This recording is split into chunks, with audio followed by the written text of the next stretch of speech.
이 시간 우리의 온 마음과 뜻과 정성을 다해 2022년 8월 넷째 주 주일 예배를 하나님께 드리겠습니다. 다 같이 찬송가 34장 찬양 드리겠습니다.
교동문 35번 시편 84편의 말씀입니다. 저와 여러분이 한 절씩 교독하겠습니다.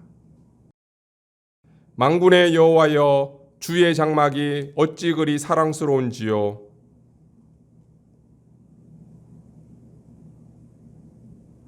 내 마음과 육체가 살아계시는 하나님께 부르짖나이다. 주의 제단에서 참새도 제집을 얻고 제비도 새끼 둘 보금자리를 얻었나이다.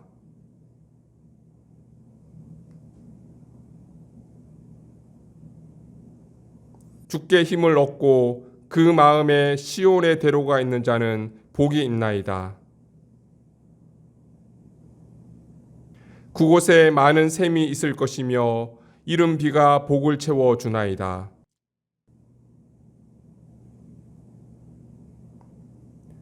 악인의 장막에 사는 것보다 내 하나님의 성전 문지기로 있는 것이 좋사오니 만군의 여호와여, 주께 의지하는 자는 복이 있나이다.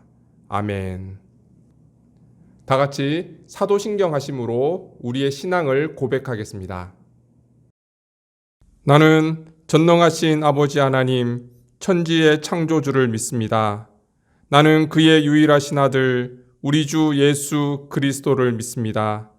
그는 성령으로 잉태되어 동정녀 마리아에게서 나시고 본디오 빌라도에게 고난을 받아 십자가에 못 박혀 죽으시고 장사된 지 사흘 만에 죽은 자 가운데서 다시 살아나셨으며 하늘에 오르시어 전능하신 아버지 하나님 우편에 앉아 계시다가 거기로부터 살아있는 자와 죽은 자를 심판하러 오십니다. 나는 성령을 믿으며 거룩한 공교회와 성도의 교제와 죄를 용서받는 것과 몸의 부활과 영생을 믿습니다. 아멘.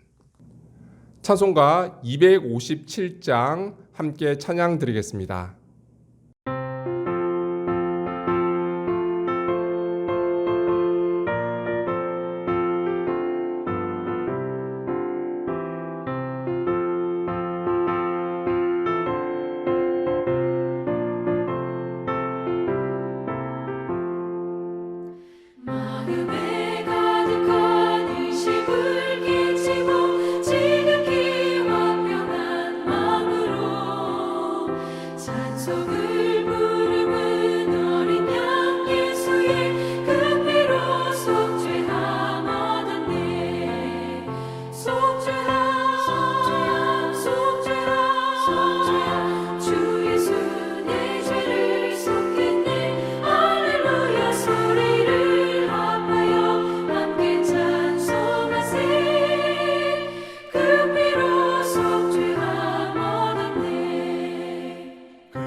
속죄한 주 예수 내 죄를 속했네. 할렐루야 소리를 합하여 함께 찬송하세. 그 피로 속죄함 얻었네. 거룩한 천국에 올라간 후에도 넘치는 은혜의 찬송을 기쁘게 부르는 어린 양 예수의 그 피로 속죄함 얻었네.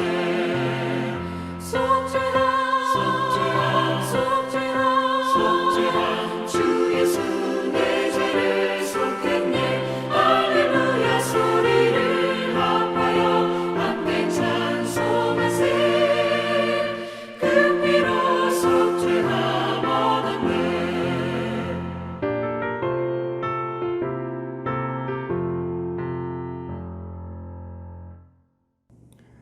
거룩하신 하나님, 생명의 말씀 가운데 우리를 빛 가운데로 인도해 주시고 사망의 음침한 골짜기 가운데 우리의 발걸음을 지키시며 우리 영혼을 의의 길로 인도하시니 참으로 감사드립니다.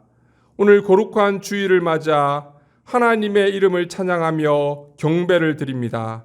신령과 진정으로 드리는 우리의 예배를 기뻐 받아주시고 하늘의 신령한 은혜를 허락하여 주옵소서. 지난 한 주간 동안 우리의 삶을 돌아봅니다. 우리의 생각과 언행이 믿음의 본이 되지 못하고 하나님의 뜻과 영광을 드러내지 못했음을 고백합니다. 부족한 우리의 모습을 용서하시고 주님의 거룩한 보혈로 우리의 심령을 깨끗하고 정결하게 하시며 하나님의 말씀으로 우리의 삶을 새롭게 하여 주옵소서. 어떤 상황 가운데서도 주님의 선하심과 인도하심을 기대하며 하나님을 찬양하는 삶이 되기를 원합니다. 우리의 필요를 아시고 더 좋은 곳으로 채우시는 하나님, 우리의 가정과 직장과 공동체를 돌아보시고 풍성한 은혜를 채워 주옵소서. 그 하나님을 온전히 신뢰하며 그 하나님께 우리의 삶을 온전히 의탁드립니다. 수고하고 무거운 짐진 자들아 다 내게로 오라. 내가 너희를 쉬게 하리라. 우리의 모든 짐을 주님께 내려놓고 주님만 의지하며 나아갑니다.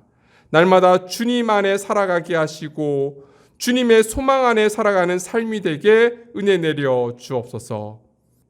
우리 믿음의 공동체가 표대를 향하여 부르심의 상을 향하여 달려가며 주신 사명 기쁨으로 감당하는 교회가 되기를 원합니다. 생명의 가치를 소중히 여기고 복음을 위해 함께 수고하며 겸손과 사랑과 배려를 통해 하나님 나라를 이루어가는 하나님께서 기뻐하시는 교회가 되게 하여 주옵소서. 주님, 우리가 살아가는 인도 땅 가운데 은혜를 내려주시기를 간구합니다. 코로나에 이어 인도에서 토마토 독감이라 불리는 새로운 바이러스가 발생했다고 합니다.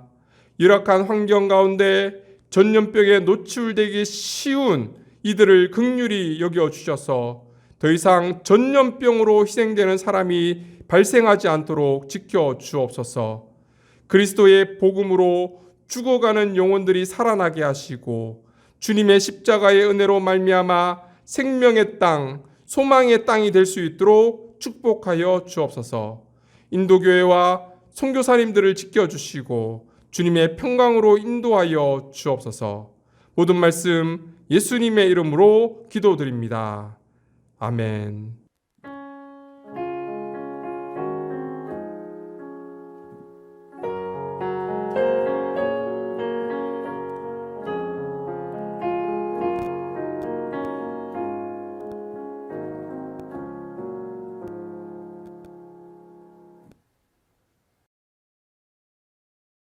하나님께서 오늘 우리에게 주시는 말씀은 사사기 12장 8절에서부터 15절까지의 말씀입니다.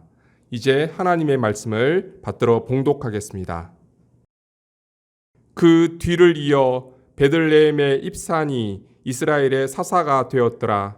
그가 아들 30명과 딸 30명을 두었더니 그가 딸들을 밖으로 시집 보냈고 아들들을 위하여는 밖에서 여자 30명을 데려왔더라.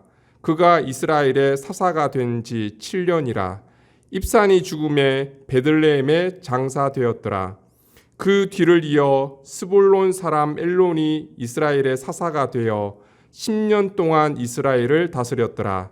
스불론 사람 엘론이 죽음에 스불론 땅 야알론에 장사되었더라. 그 뒤를 이어 비라돈 사람 힐렐의 아들 압돈이 이스라엘의 사사가 되었더라. 그에게 아들 40명과 손자 30명이 있어 어린 낙이 70마리를 탔더라. 압돈이 이스라엘의 사사가 된 지 8년이라. 비라돈 사람 힐렐의 아들 압돈이 죽음에 에브라임 땅 아말렉 사람의 산지 비라돈에 장사되었더라. 이것은 하나님의 말씀입니다. 아멘.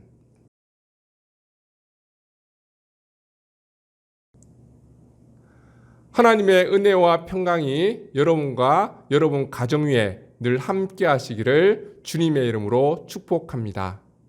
오늘은 영적 타성을 조심하라 라는 제목으로 함께 말씀을 나누어 보고자 합니다. 여러분, 타성이라는 단어를 잘 아시죠? 타성이란 새로운 사물이나 자극이 생기면 처음에는 강하게 인식하다가 시간이 지날수록 익숙해지는 것을 말합니다. 예를 들면 처음에 손목시계를 차게 되면 어떻습니까? 굉장히 불편하죠. 거추장스럽고 자꾸 부딪히고 그렇습니다. 그런데 시간이 지나면 나중에 손목시계를 찾는지 안 찾는지조차 느끼지 못하는 그런 상태가 되어진다는 거예요. 저 같은 경우에는 안경을 쓰잖아요. 처음에 안경을 쓸 때는 얼마나 불편했는지 몰라요. 코도 눌리고 귀도 눌려서 아프고 정말 불편했는데 시간이 지나면서 익숙해지다 보니까 때로는 안경을 쓴 채로 안경을 찾을 때도 있고요. 또 안경을 쓴 채로 세수를 했던 경우도 있습니다. 그만큼 익숙해졌다는 거죠. 이 타성은 영적인 부분에도 존재한다는 거예요. 그래서 신앙인들의 가장 큰 숙제 중에 하나가 바로 이 영적 타성과 싸우는 일이에요. 신앙생활을 시작할 때는 어떻습니까? 주님의 그 십자가 앞에 자신이 얼마나 큰 죄인인지 깨닫고 통회하고 자복합니다. 그 구원의 은혜에 감격하는 생활을 합니다. 하지만 시간이 지남에 따라 우리의 신앙이 어떻게 됩니까? 자신의 죄악된 모습은 하나도 변하지 않았음에도 불구하고 죄에 대해서 무뎌지고 자신의 모습을 합리화하면서 점진적으로 타락해 간다는 거예요. 그래서 신앙인들은 영적 타성에 젖지 않도록 조심해야 합니다. 사사기의 중요한 주제 중에 하나가 바로 이 부분이에요. 사사기의 말씀을 나누면서 사사기 패턴에 관한 말씀을 몇 번 말씀을 드렸잖아요. 이제는 익숙하시죠? 어떤 패턴입니까? 범죄를 하게 되고 또 하나님께 회개하고 하나님께 도움을 간구하면 하나님께서 사사를 보내주셔서 그들을 구원해 주십니다.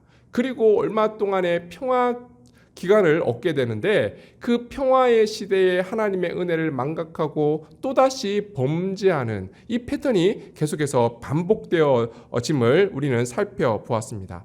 그런데 이 반복이 단순한 반복이 아니라 점점점 반복되어짐으로 더 타락해가는 그런 모습을 보여주고 있다는 거예요. 이런 의미에서 사사 중에서 가장 완벽하고 가장 모본이 되는 사사는 누구일까요? 점점 타락되어가는 과정은 사사들도 마찬가지였어요. 그래서 가장 완벽하고 모델이 될 만한 사사는 바로 첫 번째 사사겠죠. 그 첫 번째 사사가 바로 온니엘이에요. 온니엘은 사사의 기준 모델을 제시해주는 사람이었습니다. 사사의 전형적인 그런 모습들을 잘 보여주는데요. 성경은 이 온니엘에 대해서 어떻게 기록하고 있는지 함께 말씀을 읽어보겠습니다. 사사기 3장 9절에서 11절까지 말씀입니다. 우리 같이 한번 읽어보겠습니다. 이스라엘 자손이 여호와께 부르짖음에 여호와께서 이스라엘 자손을 위하여 한 구원자를 세워 그들을 구원하게 하시니 그는 곧 갈렙의 아우 그나스의 아들 온니엘이라.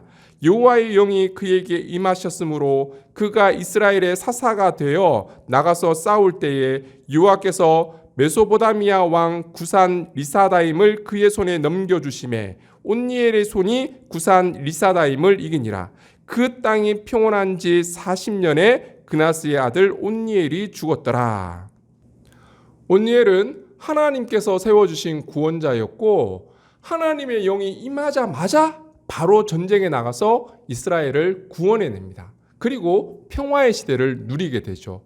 사사의 가장 모범적인 모습을 잘 보여주고 있습니다. 하지만 시간이 지나 여러 사사를 거쳐서 기드온 때는 어떤 일이 일어납니까? 하나님께서 사자를 보내서 기드온을 부르십니다. 그런데 기드온은 하나님의 부르심 앞에 즉각적으로 응답하지 않습니다. 하나님의 기적? 그거 다 옛날 이야기 아닙니까? 오늘과 같은 시대에 무슨 기적이 있습니까? 하나님을 믿지 못합니다. 여러 시험을 통해서 하나님께서 기적을 보여주심으로 그제서야 기드온은 믿음을 가지게 됩니다. 온니엘과 비교하면 기드온은 정말 믿음이 부족한 모습을 보여주고 있다는 거예요. 그리고 기드온이 죽은 이후에 어떤 일이 벌어집니까? 기드온의 아들이었던 아비멜렉이 그의 형제 70명을 죽이고 스스로 왕이 되었던 사건이 일어납니다. 이전에 없었던 비참한 사건이 일어난 거예요. 그런데 입다는 어떻습니까? 더 심각해져요. 사사로 보기에는 너무나 부족한 모습이 많습니다. 사사를 되는 과정을 한번 생각해 보십시오. 하나님께서 사사로 부르신 것도 아니고 인간적인 방법으로 이스라엘의 지도자를 세우게 되었죠. 그리고 하나님의 영이 임한 이후에도 입다의 불신앙적인 모습이 변하지 않습니다. 하나님의 뜻대로 바로 전쟁에 나가서 암몬과 싸워 이스라엘을 구원해야 하는데 입다는 어떻게 합니까? 전쟁에 나간 것이 아니라 자신의 협상술로 그 전쟁을 해결해 보려고 그렇게 노력했던 것을 볼 수가 있습니다. 그리고 전쟁할 때도 어땠습니까? 정말 두려운 나머지 그는 하나님께 이런 서원을 하게 되죠. 하나님, 전쟁에 승리케만 해주신다면 전쟁이 끝난 후에 제가 집으로 돌아갈 때 저희 집에서 제일 먼저 나를 영접하는 그 사람을 하나님께 번제물로 드리겠습니다. 정말 말도 안 되는 그런 서원을 하나님께 하게 됩니다. 인신제사는 하나님께서 기뻐하시는 일이 아니죠. 하나님의 뜻이 아니었습니다. 이런 부족한 모습을 입다가 보여주고 있다는 거예요. 이 소원 때문에 결국 어떻게 됩니까? 자신의 사랑하는 딸을 잃고 마는 일이 벌어지고 말았습니다. 그뿐 아니죠. 에브라임과의 내전을 통해서 무려 42,000명이라는 민족을 잔인하게 살인하는 그런 일을 저지르고 말았습니다. 그리고 입다의 마지막 모습을 한번 보시기 바랍니다. 사사기 12장 7절 말씀 우리 같이 한번 읽어보겠습니다. 입다가 이스라엘의 사사가 된 지 6년이라 길르앗 사람 입다가 죽음에 길르앗에 있는 그의 성읍에 장사되었더라. 입다는 사사가 된 지 6년 만에 죽게 됩니다. 이전의 사사들과 비교해 보면 현저하게 그 통치 기간이 짧아졌다는 것을 알 수가 있어요. 심지어 사사로 있는 동안 평안을 누렸다라는 표현조차 없어요. 입다 시대는 평화가 없는 시대였다는 거예요. 그런데 이후에 나오는 삼손을 보면 더 심각해집니다. 하나님께서 가장 많은 능력을 주었던 사람이 바로 삼손이잖아요. 그런데 삼손은 그 능력을 가지고 어떻게 했습니까? 여자 꽁무니만 쫓아다녔어요. 그는 블레셋으로부터 이스라엘을 구원하지도 못하는 그런 사사로 남고 말았던 거예요. 게다가 삼손의 최후는 정말 비참하게 끝나잖아요. 사사기 16장 21절 25절 말씀입니다. 블레셋 사람들이 그를 붙잡아 그의 눈을 빼고 끌고 가사에 내려가 놋줄로 매고 그에게 옥에서 맷돌을 돌리게 하였더라. 그들의 마음이 즐거울 때에 이르되 삼손을 불러다가 우리를 위하여 제주를 부리게 하자 하고 옥에서 삼손을 불러내매 삼손이 그들을 위하여 제주를 부리니라. 가장 큰 능력을 가지고 있었던 삼손이었지만 두 눈이 뽑힌 채 맷돌을 돌려야 하는 그런 굴욕을 겪어야 했고요. 심지어는 블레셋 백성 앞에서 제주를 부려야 하는 치욕을 겪기도 했다는 거예요. 물론 죽기 직전에 다곤 신당의 기둥을 무너뜨려서 수많은 블레셋 사람들을 죽이긴 했지만, 그렇다고 자신의 사명이었던 블레셋으로부터 이스라엘을 구원하는 그 사명조차도 감당치 못하고 삼손은 죽고 말았다는 거예요. 이스라엘 백성들의 죄악도 날이 가면서 점점 더 심각해지고 더 타락해졌지만, 사사들의 모습도 시간이 지나면서 점진적으로 더 타락해 가고 있다라는 것을 알 수가 있습니다.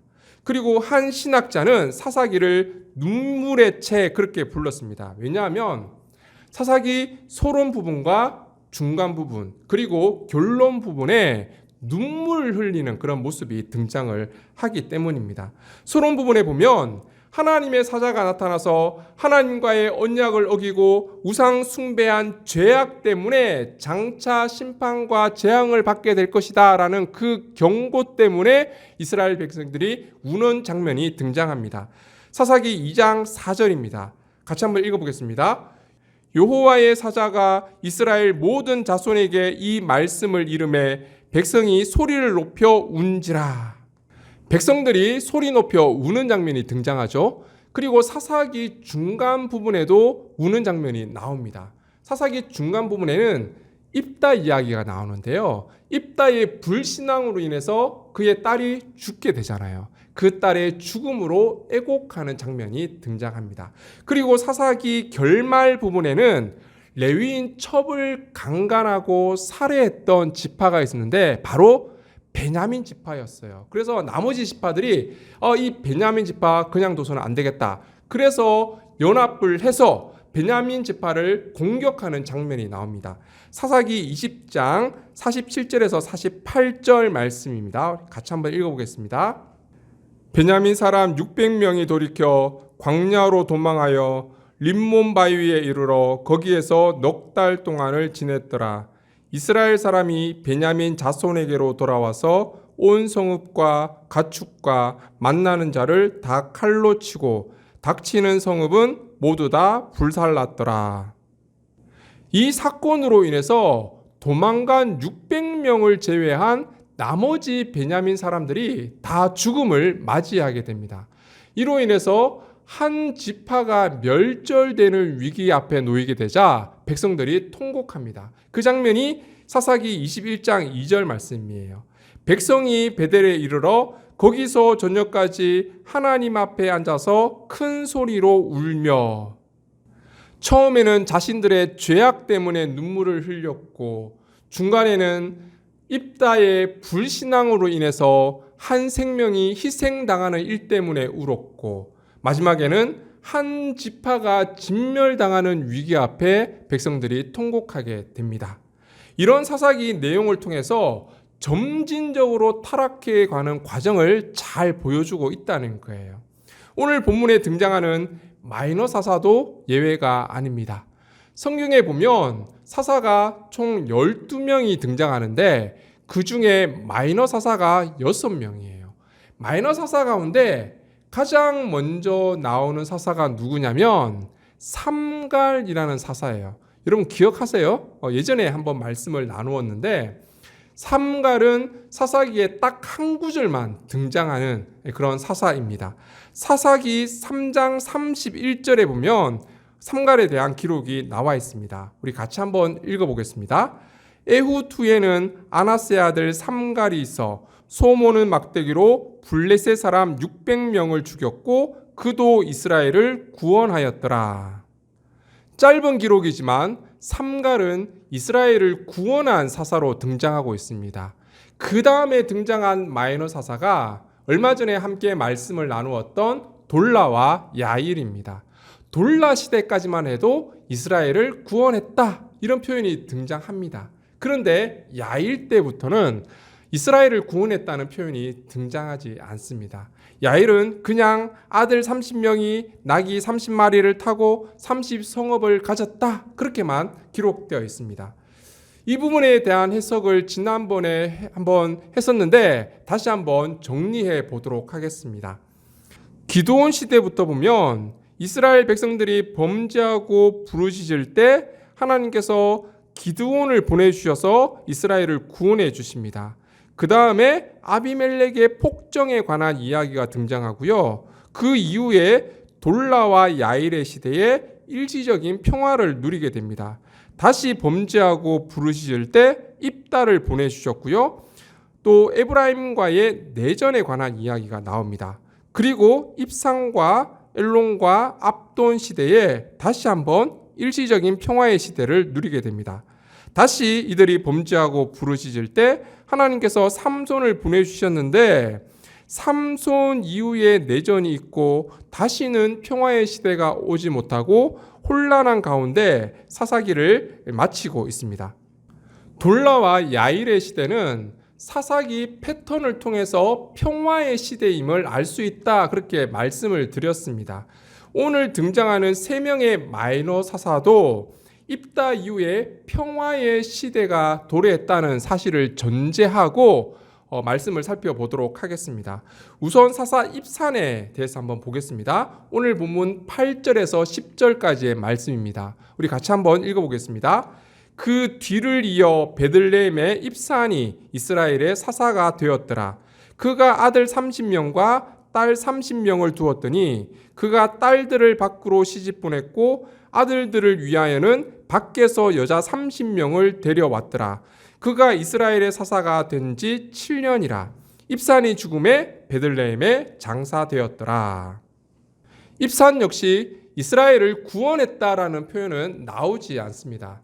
대신 독특한 기록이 있죠. 아들 30명과 딸 30명을 두었더니 그가 딸들을 밖으로 시집보냈고 아들들을 위하여는 밖에서 여자 30명을 데려왔더라. 입산의 통치 방식을 보면 매우 정치적이라는 사실을 알 수가 있습니다. 입산은 사사로서 평화의 시대를 이루기 위해서 지극히 인간적인 방법을 선택합니다. 그 방법이 무엇입니까? 바로 정략 결혼이에요. 정략 결혼하면 떠오르는 한 사람이 있으시죠? 누구입니까? 그렇죠. 솔로몬입니다. 솔로몬은 다른 나라와 동맹을 맺고 외교 관계를 유지하기 위해서 1000명의 아내를 두게 됩니다. 그러다 보니 심각한 문제가 생겼습니다. 다른 나라에서 이스라엘로 시집 오면서 그냥 온 것이 아니라 꼭 가지고 온 것이 있습니다. 그것이 바로 그 나라에서 섬기던 신이었어요. 그래서 이스라엘은 온갖 우상이 난무하는 땅이 되고 말았고요. 그로 인해서 이스라엘 백성들이 우상을 섬기게 되고 타락하는 그런 계기가 되고 말았던 거예요. 오늘 본문의 입사는 다른 나라와 외교 관계를 맺고 동맹을 맺었던 것은 아닌 것으로 보입니다. 대신 다른 이스라엘 지파와 정략 교훈을 통해서 자신의 통치력을 강화했던 것 같습니다. 문제는 이러한 방법이 사실 하나님께서 원하시는 방법은 아니라는 거예요. 굉장히 인간적인 방법이긴 하지만 그래도 입산의 시대에는 평화의 시대였다 그렇게 보면 좋을 것 같습니다. 그리고 등장하는 사사는 엘론인데요. 12년 동안 다스렸고 얄론에 장사되었다라는 기록밖에 없습니다. 딱히 설명드릴 내용이 없어서 그냥 넘어가도록 하겠습니다. 그리고 마지막에 등장하는 압돈이라는 사사가 나옵니다. 14절 말씀입니다. 우리 같이 한번 읽어보겠습니다. 그에게 아들 40명과 손자 30명이 있어 어린 낙이 70마리를 탔더라. 압돈이 이스라엘의 사사가 된 지 8년이라.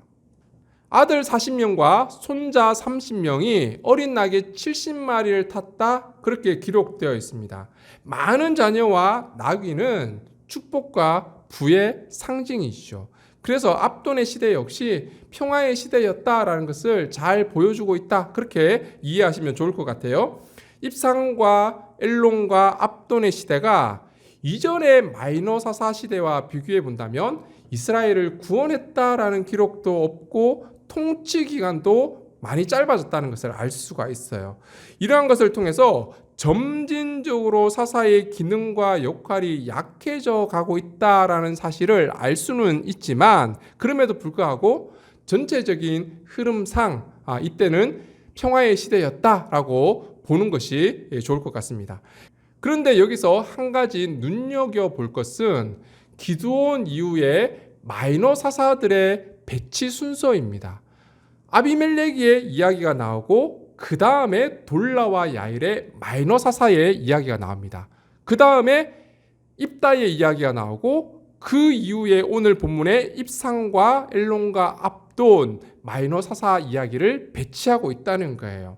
기드온은 축복을 상징하는 자녀들을 굉장히 많이 낳았잖아요. 무려 70명의 자녀를 낳았지만 아비멜렉이 그의 형제를 다 죽이고 맙니다. 그리고 아비멜렉은 자신을 따르지 않는 이스라엘 백성을 불로 태워 죽이는 굉장히 잔인한 폭정을 휘두르게 됩니다. 그런데 그 이후에 나타난 돌라와 야일은 평화의 시대를 누리게 되죠. 특별히 야일은 많은 자녀를 둔 축복을 받게 됩니다. 그 다음에 등장한 입단을 한번 보십시오. 자녀의 축복이 없었죠. 그나마 있었던 무남 동료 역시 자신의 불신앙으로 인해서 죽고 맙니다. 그리고 나서 무려 42,000명이나 되는 에브라임 사람들을 살해하는 그런 폭정을 하게 됩니다. 그리고 그 다음 나오는 이야기가 다시 평화의 시대의 이야기가 나오는데요. 오늘 본문에 입상과 압돈 역시 많은 자녀들을 두고 평화의 시대를 누렸다는 것을 설명해 주고 있습니다. 자, 이 구조 속에서 사사기 기자는 무엇을 말하고 싶었던 걸까요? 여러분 한번 생각해 보십시오. 아비멜렉의 잔인한 폭정과 또 입다의 불신앙으로 인해서 비참한 사건이 발생했다면 그 후에 어떤 이야기가 나와야 자연스러울까요? 그렇죠. 그들의 폭정과 불신앙에 대한 하나님의 심판과 징계가 나와야 자연스럽잖아요. 그런데 그 다음에 나온 이야기가 뭐냐면 마이너 사사 이야기가 나왔다는 거예요. 하나님의 심판이 아니라 오히려 평화의 시대가 나왔다. 그것을 보여주고 있는 거예요. 왜 그렇습니까? 이스라엘이 죄악이 점점 심해지고 그들이 점진적으로 타락해가고 하나님 앞에 엄청난 죄를 저질렀음에도 불구하고 하나님은 그들을 결코 포기할 수 없었다는 거예요. 이스라엘 백성들은 하나님과의 언약을 어겼더라도 신실하신 하나님은 끝까지 하나님의 언약을 지키시는 분임을 나타내 보여주고 있습니다. 이스라엘 백성이 돌이킬 수 없는 죄악을 저지르더라도 영적으로 타락해 가더라도 하나님의 구원의 역사는 멈추지 않는다는 것을 이러한 내용을 통해서 보여주고 있다는 사실입니다. 사사기는 삼손 이후에 더 이상 평화의 시대를 누리지 못하고 혼돈의 시대로 마무리되고 있습니다. 하지만 그게 끝이 아니라는 거죠. 사사기 다음에 무슨 책이 등장합니까? 사무엘서가 나오잖아요. 하나님은 사무엘을 통해서 다시금 이스라엘 백성을 구원하는 놀라운 구원의 역사를 이루어 가십니다. 그리고 다윗을 통해서 평화의 시대를 허락해 주셨다는 거예요. 그럼에도 불구하고 이스라엘의 모습은 어떻습니까? 끊임없이 하나님을 떠나고 배신하고 우상 숭배하고 심판받아 마땅한 이스라엘 백성이지만 하나님은 그들을 심판치 않으시고 끝까지 그들을 위한 하나님의 구원의 계획을 이루어 가십니다. 그리고 결국 예수 그리스도의 십자가를 통해서 온 인류를 구원하고 이스라엘 백성을 구원하는 하나님의 귀한 사랑과 은총을 나타내 보여주셨다는 거예요. 하나님은 사사기를 통해서 고집불통인 이스라엘 백성들이지만 결코 그들을 포기하지 않으시고 앞으로도 영원히 포기하지 않으실 것이다 라는 사실을 보여주고 있다는 거예요. 여러분, 우리의 모습도 불신앙과 불순종의 이스라엘 모습과 닮아 있지 않습니까? 너무나 쉽게 하나님의 뜻을 저버립니다. 세상의 유혹을 떨치지 못하고 세상의 가치관을 바라보고 그 가치만을 추구하며 살아가고 있습니다. 세상 속에서 하나님의 사명을 잊어버리고 형식적인 신앙의 모습으로 살아가고 있지는 않습니까? 그럼에도 불구하고 하나님의 사랑과 구원의 손길이 오늘 여전히 우리를 향해 있다라는 것이 하나님의 은총입니다. 하나님의 이 은혜를 깨닫고 그 하나님의 은혜 안에 머무를 수 있기를 바랍니다. 그리고 오늘 본문을 통해서 한 가지 더 생각해 볼 것은 우리의 신앙이 타성해졌지 말아야 한다는 것입니다. 어느 순간부터 죄에 대해서 무뎌지지 않았습니까? 무감각해지지 않았습니까? 예배에 대한 감격도 없고 형식적인 예배를 드리고 있지 않습니까? 신앙생활이 우리의 삶에 익숙해져 있지 않습니까? 여러분, 신앙생활에 익숙해져감을 경계해야 합니다. 냄비 안에 개구리 이야기 다 아시죠? 냄비 안에 개구리를 넣고 끓이게 되면 어떻게 됩니까? 물의 온도가 높아짐에 따라 개구리는 그 온도에 적응하고 익숙해집니다. 물이 뜨거움에도 뜨거움을 느끼지 못하고 결국 그 뜨거운 물에 죽어가게 된다는 거예요. 여러분, 신앙생활에 익숙해져 가는 것을 우리는 경계해야 합니다. 예배에도 익숙하고 기도에도 익숙하고 말씀에도 익숙하고 종교 생활에도 익숙하고 그러다 보면 그 익숙함 때문에 우리의 삶이 무너질 수 있다는 사실입니다. 익숙함이 반복되다 보면 전혀 감동이 없어지게 됩니다. 무뎌지게 됩니다.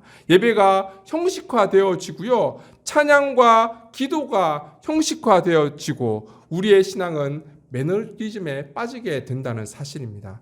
우리는 익숙함이 아니라 하나님과 친밀한 관계를 유지할 수 있어야 합니다. 중세시대 교황과 사제들이 어땠습니까? 그들은 정말 익숙했습니다. 말씀에도 익숙했고 예배에도 익숙했고 또 예배의 모든 의식과 성찬식에 대해서 너무나 익숙해졌습니다. 그래서 그들은 말씀에 대한 감동도 없고 말씀을 통해서 하나님의 뜻을 발견하지 못했습니다. 그냥 익숙한 삶을 살았던 거예요. 그 익숙함 때문에 그들은 무너지고 썩어지기 시작했습니다. 변화되지 못했습니다. 그 익숙함을 깨뜨리고 새롭게 변화됨을 외치면서 개혁과 변화를 시도했던 사람들이 바로 종교 개혁을 시도했던 사람들이지 않습니까? 여러분, 신앙생활에 익숙해지지 말아야 합니다. 대신 우리는 하나님과 친밀해지기 위해 노력해야 합니다. 익숙함을 깨뜨리고 변화해야 합니다. 하나님의 선하시고 기뻐하시고 온전하신 뜻이 무엇인지 온전히 깨닫고 그 뜻을 이루어갈 수 있는 삶이 되어야 합니다. 날마다 하나님의 뜻에 맞게 나를 변화시킬 수 있는 영적인 민감함이 우리 가운데 있어야 합니다.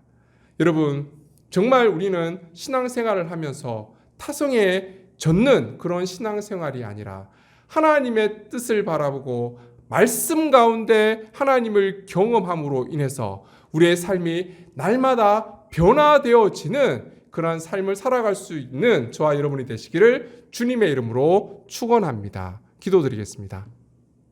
존귀하신 하나님, 하나님 앞에 불순종의 모습으로 하나님의 뜻이 아닌 내 생각만 고집하고 끝까지 세상적인 가치만 추구하며 살아갔던 우리의 불신앙의 모습을 용서하여 주옵소서. 그럼에도 불구하고 주님은 결코 우리를 포기하지 않으시고 십자가의 은혜와 사랑으로 구원해 주심을 감사드립니다. 형식적인 신앙인으로 영적 타성에 빠지지 않고 충만한 은혜 가운데 거하며 날마다 하나님과 친밀한 교제 안에 살아가는 우리 모두가 될 수 있도록 축복하여 주옵소서. 모든 말씀 예수님의 이름으로 기도드립니다. 아멘.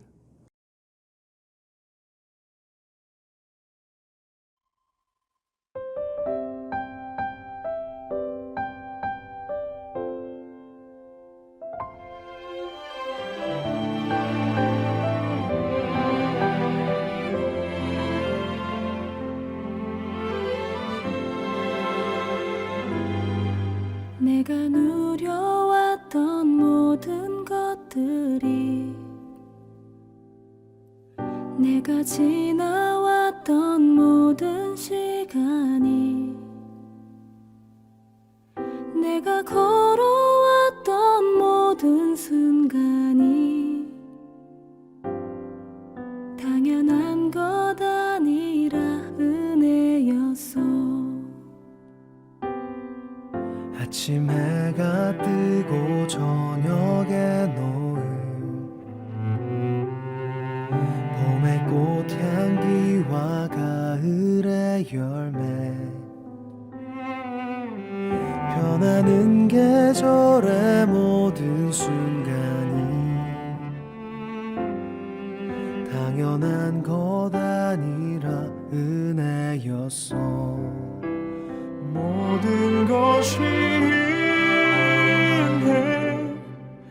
은혜, 은혜, 한없는 은혜. 내 삶에 당연한 건 하나도 없었던 것을, 모든 것이 은혜, 은혜였어.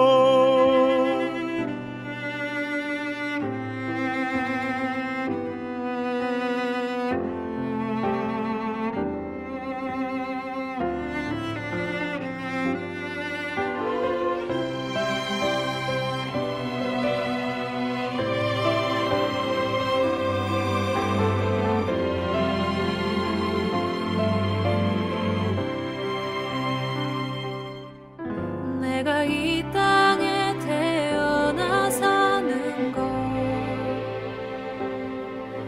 어린아이 시절과 지금까지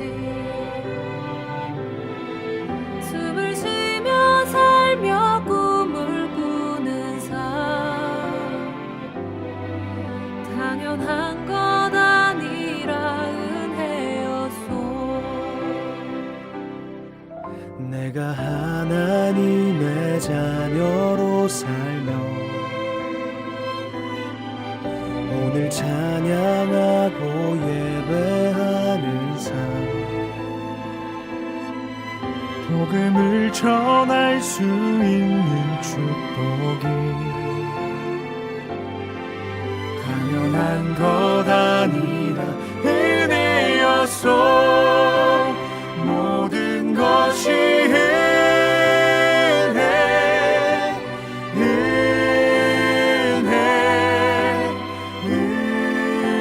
은혜, 한없는 은혜.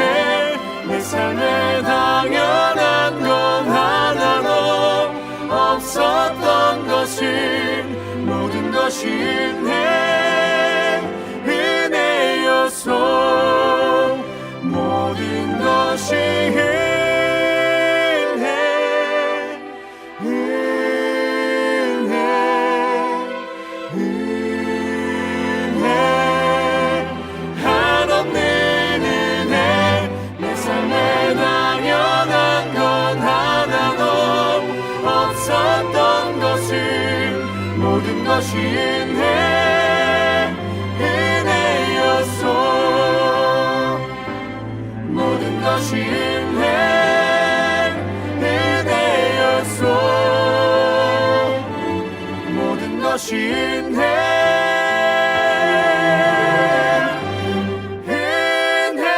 은혜였소.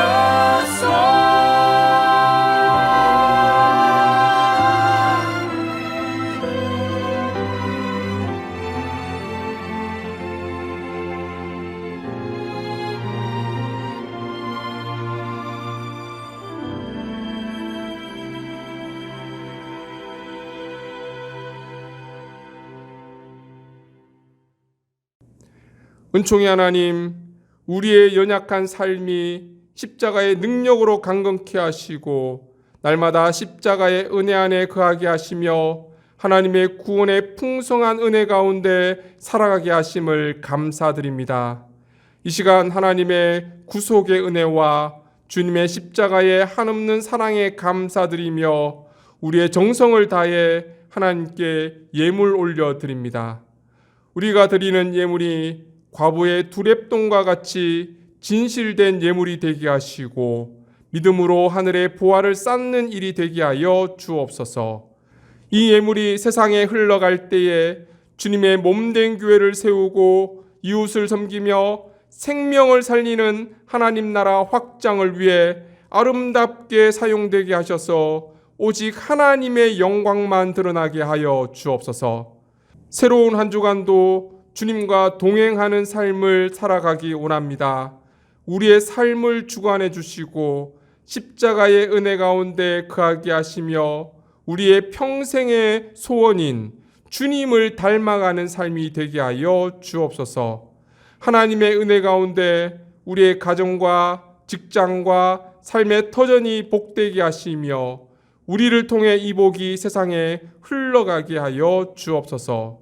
육체적, 정신적 질병으로 고통당하는 주님의 백성들을 긍휼히 여기시고 치유의 손길로 어루만지사 속히 건강을 회복할 수 있도록 은혜 내려 주옵소서. 사랑하는 믿음의 자녀들을 기억하시고 그 모든 걸음을 주님의 평강 가운데 인도하여 주옵소서. 모든 말씀 예수님의 이름으로 기도드리며 이제는 우리 주 예수 그리스도의 은혜와 하나님 아버지의 무한하신 사랑하심과 성령님의 교통하심이 영적 타성에 젖지 않고 익숙함이 아니라 친밀함으로 하나님과 교제하며 오늘도 우리에게 구원의 은혜를 베푸시는 하나님의 풍성한 사랑 가운데 살아가기를 원하는 사랑하는 주님의 백성들과 믿음의 자녀들 위해 이 땅의 모든 교회와 선교사님들 위해 이제로부터 영원토록 함께 하시기를 간절히 축원하옵나이다. 아멘.